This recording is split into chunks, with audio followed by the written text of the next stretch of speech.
Why we show this model is for two reasons. One, because a lot of women don't understand how their bodies look like on the inside. And we have seen this science diagram, right, on the blackboard in our science classes. But when you look at that diagram so big on the board, it's tough to imagine how big it is. Uterus is exactly this size. This is a life size model, which means this is how these organs are placed inside your body. Ovaries are just this big. Uterus is almost the same size as a menstrual cup, and this is what the average vaginal canal length would be.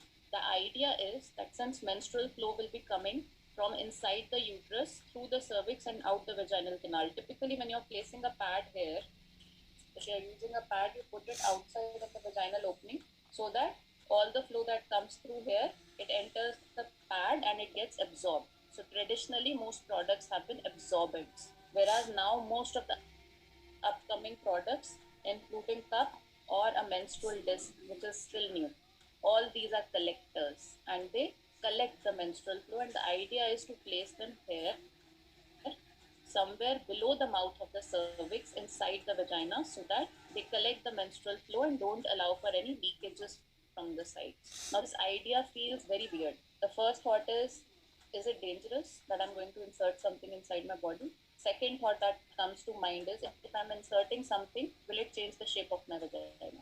Will something happen to my vagina in the process? Third thing is how far up can it go? Will it disappear? Because you cannot see your vaginas, right? So the fear is how far up it can go. And that's why this model is so helpful. Because one, you can see if the cup is placed here and the cervix is only this size inside your body, it cannot ride up. Vaginal canal is absolutely blind at the top. Cervix is closed, it cannot go up. The only thing that can happen is in certain cases, if the cervix is high, which means it's placed higher up in your vaginal canal, the cup can ride up a little bit, but you can even find a way. We are going to talk about it and how to remove it, but it's not going to get lost inside your body at any point of time. Now, how we are going to insert the cup? We are going to learn how to fold it. There are three ways to fold it. I'm going to show you.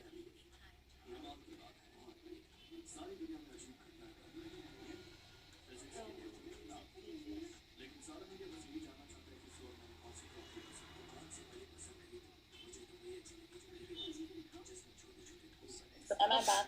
Yes, yes, your screen had frozen actually. So, I'll again show the punch down fold. So the punch down fold, you punch the rim down like this.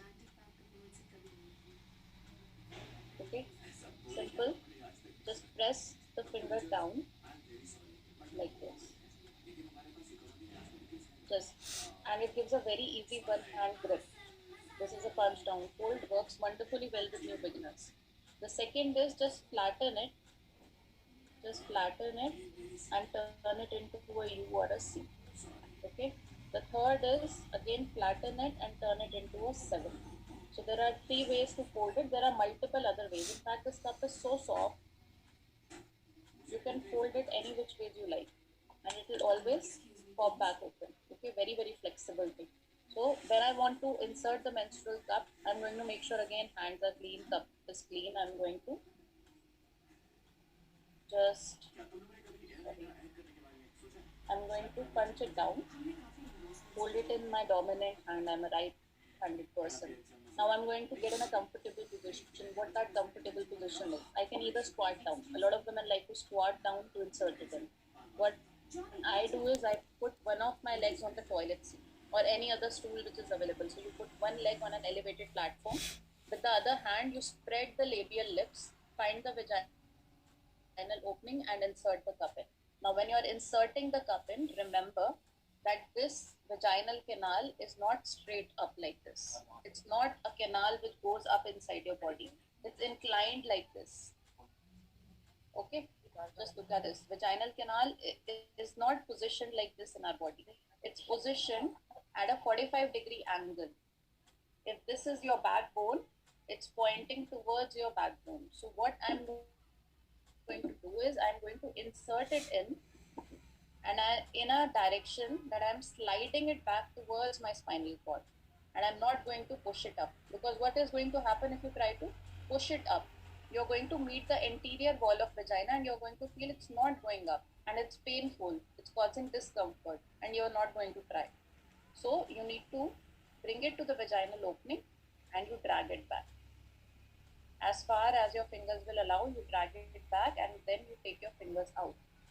Now, there is a reason why I use this hold now to teach, because a lot of women, initially, when they're using the cup, did you see it just popped open on its own? Initially, when they use a cup, they complain a lot about there's some leakage. And the leakage only happens one if the cup remains folded like this.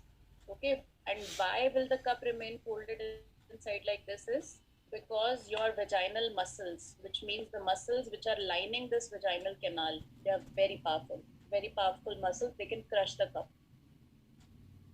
So the vaginal muscles actually try to crush it, and therefore, if you while you are inserting the cup, sometimes they will hold it in the folded position because they are so strong. So sometimes one needs to just press with a finger. If you're encountering leakage, you press with a finger somewhere and the cup will pop open on its own. If it doesn't pop open, you have to literally run your finger all around the cup, and it's easy. It sounds tough, but it's easy. You run your finger all around the cup, find where the dent is, and just give it a nudge, and it's going to pop open. And now, how long can I keep it in here? First of all, I hope this clears the myth about vagina changing shape. Vagina can change the shape of cup. Cup cannot change the shape of vagina. Vaginal muscles are very, very powerful. Okay, and if you are practicing your Kegels, they are going to stay strong even after childbirth. Kegels are just exercises of the pelvic floor. So the cup stays here. Any product that you use, like Dr. Arushi was